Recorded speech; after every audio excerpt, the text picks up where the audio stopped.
बाकी फैसला तो वोटर को करना है। हम उम्मीद करते हैं कि हालात पे जो है मतलब जिस तरह हमें धोखा दिया गया, जिस तरह हमें बेइज्जत किया गया है, कम से कम और किसी तरीके से नहीं तो वोट के ज़रिए यहाँ से अपनी आवाज़ जो है वो बुलंद की जानी चाहिए। और श्रीनगर के वोटरों को ये एक बहुत बड़ा मौका है कि जो एक पॉलिटिकल वैक्यूम सा कायम हो गया था खासकर श्रीनगर के इलाकों में, उसको एक पॉलिटिकल एक शेप देने में। तो मैं उम्मीद करूंगा कि भारी तादाद में वोटर जो हैं श्रीनगर के वो आएंगे और 13 मई को अपने वोट का इस्तेमाल करेंगे। कांग्रेस ने जो फ़िलहाल हमसे बात की, उन्होंने सीधा सीधा कहा है कि नेशनल कॉन्फ्रेंस की तीनों उम्मीदवारों को कांग्रेस का जो है पूरा समर्थन मिलेगा, पूरा सपोर्ट मिलेगा। अब कुछ अंदरूनी बातें हैं जो शायद यहाँ पे उनका जिक्र करना इस वक्त पे मुनासिब नहीं होगा, लेकिन एक दो दिनों के अंदर अंदर दिल्ली जाके आपको पूरी तरह से इस चीज़ को क्लियर कर दिया जाएगा कि नेशनल कॉन्फ्रेंस और कांग्रेस जो है वो मिलके इन 5 सीटों पे पांचों उम्मीदवारों की कामयाबी के लिए जो है पूरी मेहनत करेगी। आज आपने देखा होगा हमारे सदर जनाब फारूक अब्दुल्ला साहब इस प्रोग्राम में मौजूद नहीं थे।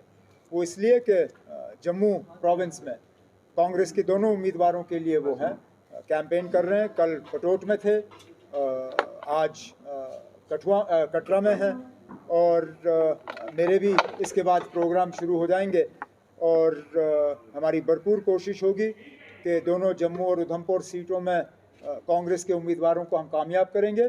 और बिल्कुल इसी तरह कांग्रेस ने भी हमें अश्योर किया है कि जहाँ जहाँ कश्मीर की वादी में जितना भी उनका असर रसूख है उसको नेशनल कॉन्फ्रेंस के उम्मीदवारों की कामयाबी के लिए इस्तेमाल किया जाएगा। सर, कल पॉलिटिक्स में डेवलपमेंट ये हो गई कि संजय सिंह को बेल मिल गई, तो आप उसको कैसे देखते हैं? ना, बेल अदालत से मिली, इस पर चर्चा करने की क्या ज़रूरत है?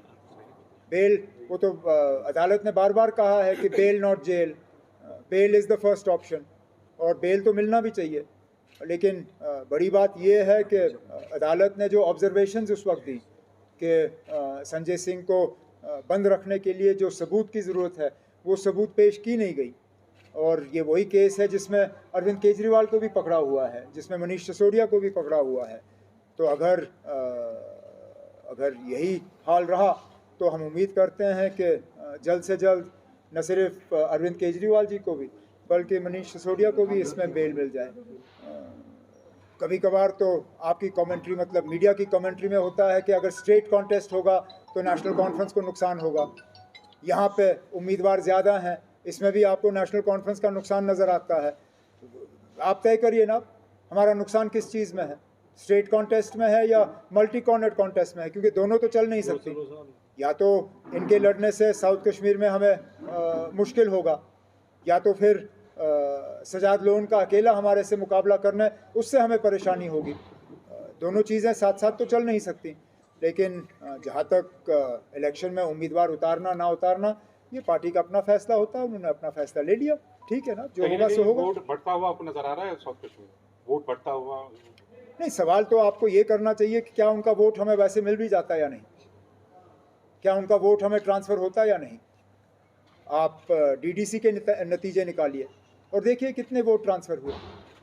क्या उस वक्त वोट पीडीपी से नेशनल कॉन्फ्रेंस को ट्रांसफ़र हुए या नेशनल कॉन्फ्रेंस से पीडीपी को, या उस वक्त पीसीबी थी, क्या वोट ट्रांसफ़र हुए या नहीं? उसी से आपको जवाब मिल जाएगा। उमर साहब, क्या इंडिया ब्लॉक में आप आउटसाइड जेएनके भी अलायंस के लिए कैंपेन करेंगे आप फारूक साहब? मैं कौन होता हूँ ना आप मुल्क के बाहर ये रियासत के बाहर कैंपेन करने के लिए? मैं अदना सा वर्कर हूँ नेशनल कॉन्फ्रेंस का। मेरी जिम्मेदारी जो है इन 3 सीटों की है नेशनल कॉन्फ्रेंस के लिए और उन 2 सीटों पे कांग्रेस की मदद करने की। लद्दाख में भी हालात जिस तरह बन रहे हैं वहाँ पे भी हम कामयाबी की उम्मीद लगाए बैठे हुए हैं। जम्मू कश्मीर लद्दाख से बाहर तो कैंपेन करने का मेरा ना कोई इरादा है, ना मैं कहीं जाऊँगा। फारूक साहब की जहाँ तक बात है मैं उसमें कह नहीं सकता।